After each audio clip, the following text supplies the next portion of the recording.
Një faktor, unë thash që nuk ka domosdoshmëri shtrenësi, por është një faktor. Spaku. U trimërua Spaku me dosjen që erdhi nga Belgjika për shkak të protestës.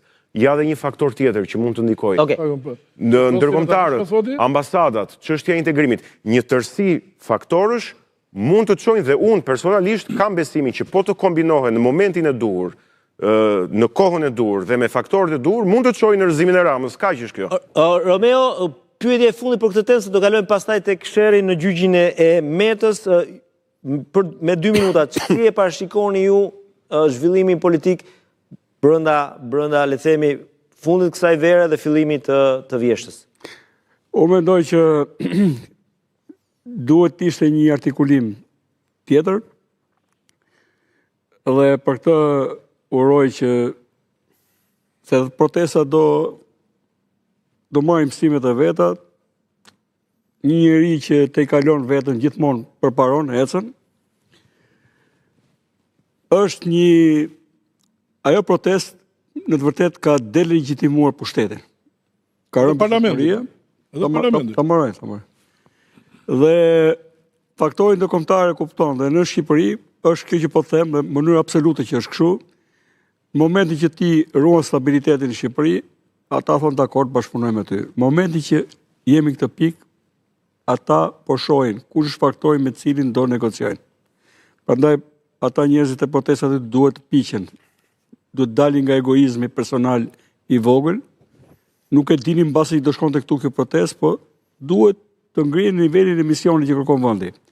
Për këtë nuk do urojmë të na ikë protestë mrekullueshme. Se është për gjithë shqiptarët. Radh parë, ne duhet të shohim për çfarë arsye njerëzit jemi në këtë punë. Përveç politika klienteliste që duhen ndërprerë, pa duhen specifikimet qarta, si do të realizohen ato, një ligj për administratën, që mos ta përdorin si rraqe tuar vota, edhe në kodin e punës. Kur unë e them, ta e marrin me të qeshur. Nuk mundet që heqja një njeriu me pa det nga puna, nga njerëzit më të rryer që mund të ketë krijuar raca shqiptare, vjen atje, dhe kjo ka ndodhur, ikën një ministër socialist, vjen tjetri, dhe heq ato se do vërtet tjerët. Të çona berej, më jep dorë heqen ti e këtu e tjetër. Ky është përdhunim, domethënë. Ky është shkatrim njerëzish. Kjo të rënon nga ana psikike. Do të marr fund, po. Ai duhet të konstatohet, i hequr me patet nga puna, gjykatësi civil duhet thotë, ja ku jemi 3 juristë. Unë konstatoj shpërdorim detyre të hapur, vepër penale, të arrestohet personi që ka bërë atë punë, paguaj burgun. Ta marrë, nuk ka marru.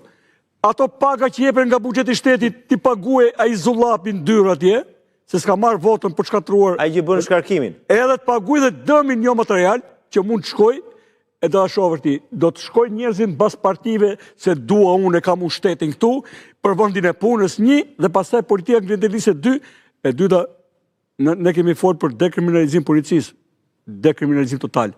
Asnjë rrugaç mos guxoj ata kriminalë, le të brasin nga 500 ata, e le të kenë 8 miliard secili, të guxojnë ata, të prodhojnë ata deputet, edhe i thrasin për SKCC deputetit ky mathir të kënë këtu, se mos marrim gjobë të televizion, ata kënë atje. Ashtu.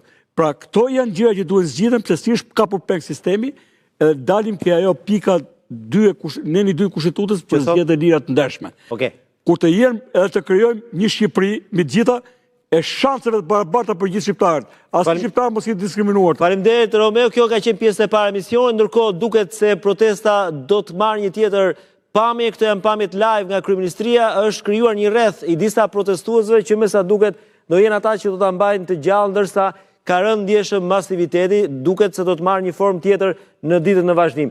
Me këto pamje të drejtë për së drejtit, shkojmë në publicitet dhe më pas